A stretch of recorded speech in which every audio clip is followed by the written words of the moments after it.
Hai semuanya, balik lagi sama Calon Sarjana. Kadang dalam dunia perfilman, emang ada cerita yang dibikin sedemikian rupa untuk mengundang rasa penasaran para penonton.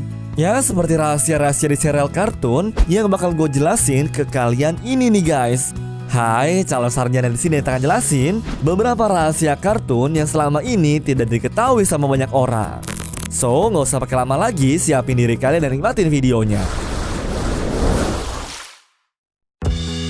Resep rahasia Krabby Patty. Kalau udah nonton film kartun SpongeBob SquarePants, pasti kita sering lihat kan kalau si Plankton selalu berusaha mencuri resep rahasia Krabby Patty. Padahal kalau kita lihat-lihat, komposisi dari hamburger si Tuan Crab gak susah-susah amat kayaknya. Karena semua orang pasti tahu apa-apa aja bahan yang ada di dalam sebuah hamburger. Lantas, apa dong yang membuat Krabby Patty ini sangat disukai penduduk Bikini Bottom? Itulah yang disebut sebagai resep rahasia guys. Nah, ternyata ada teori nih guys. Pada satu episode, ada adegan di mana Tuan Crab menikmati burgernya sendiri. Tapi respon yang diucapkan setelah makan burger itu membuat orang shock. Tuan Crab spontan ngomong begini. So that's what I taste like. Kalau diartiin, Tuan Crab bilang, jadi beginilah rasaku. What? Berarti maksudnya selama ini penduduk Bikini Bottom makan daging kepiting ya? Wah. Kalau ini betul sih, berarti nama Krabby Patty itu literally daging kepiting dong. Parah nih si Tuan Crab. Bahkan guys, bentuk dari restoran Krabby Patty sendiri ternyata diambil dari desain penjerat kepiting. Topi Toy Story. Kalau kalian ngikutin seri Toy Story dari zaman dulu, pasti tahu si Andy waktu masih kecil sering pakai topi koboi. Nah, topi coklat itu emang terkait sama Andy yang seneng banget dengan koboi, terutama mainan Woody. Ternyata nih ada teori yang berhasil ngejawab dari mana asal topi koboinya si Andy. Kalau dilihat-lihat, topinya lebih mirip sama punya si Jessie ya guys. Itu loh, cowgirl yang jadi temennya si Woody. Well, menurut teori yang satu ini, topi yang dipakai oleh bocah itu sebenarnya dimiliki oleh ibu Andy. Dan lewat teorinya, orang-orang juga berspekulasi kalau ibu Andy adalah pemilik asli dari Jessie. Jadi di Toy Story kedua, kita melihat flashback tentang gimana hubungan Jessie bersama pemiliknya dan momen di saat dia dibuang. Kalau dilihat, pemiliknya Jessie juga punya topi yang persis dengan milik Andy. Terus pas di adegan waktu Jessie dibuang, kelihatan kalau dia ditaruh di dalam kotak kecil guys. Berarti nggak mungkin dong topi tadi dimasukin ke dalam situ. Mungkin aja topinya tetap disimpan dan pas pemiliknya udah gede malah dikasih ke anaknya yaitu si Andy. Tapi ya gitu guys, ini mungkin agak cocok logi aja ya. Cuma kalau kalian ngefans sama Disney dan Pixar, pasti pada tahu kalau mereka emang suka ngasih Easter egg seperti ini. Menurut kalian gimana? Make sense nggak teorinya? Pakaian Hey Arnold.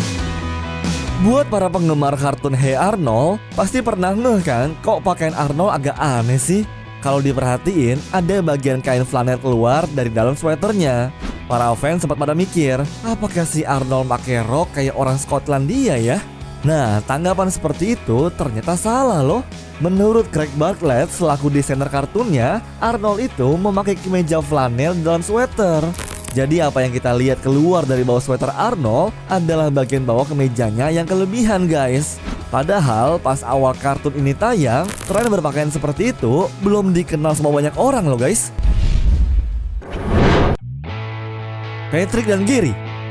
Di salah satu episode SpongeBob SquarePants yang berjudul Row of Dam, Patrick dikunjungi oleh orang pemerintahan yang mengklaim kalau dia itu adalah keturunan raja. Oleh karena itu guys, Patrick dihadiahkan mahkota dan memutusin untuk bertindak layaknya raja.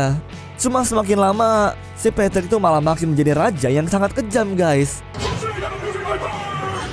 Di akhir episodenya, mahkota tersebut itu dikembalikan dan orang pemerintahannya bilang kalau si Gary Siput lah pewaris takhta sebenarnya. Nah, hal ini guys bisa terjadi ya karena ternyata Gary sama Patrick adalah sepupu. Dilihat dari silsilah keluarganya, kelihatan tuh kalau dua karakter tersebut adalah keturunan Raja Amoeba. Dan selain itu, Gary dan juga Patrick memiliki kakek yang sama, yaitu Billy Bob. Nah, tapi nih guys, pertanyaanku cuma satu. Kenapa bintang laut bisa saudaraan sama siput ya? Upin Ipin. Dikarenakan mempunyai alur cerita yang cukup sederhana dan juga mudah dipahami, gak heran kan kalau serial kartun Upin Ipin jadi tontonan banyak orang.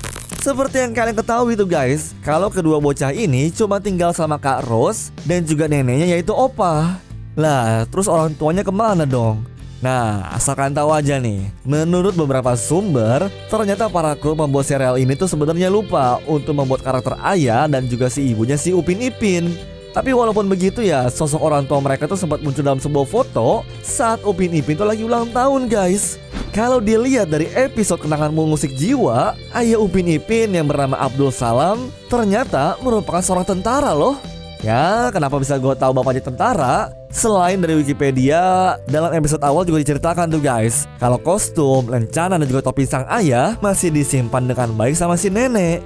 Cuma sayang, kedua orang tua Upin Ipin dikabarkan sudah meninggal dunia karena suatu kecelakaan. Anyways, cukup sampai di sini ya guys video hari ini. Sampai jumpa di video selanjutnya. Dah.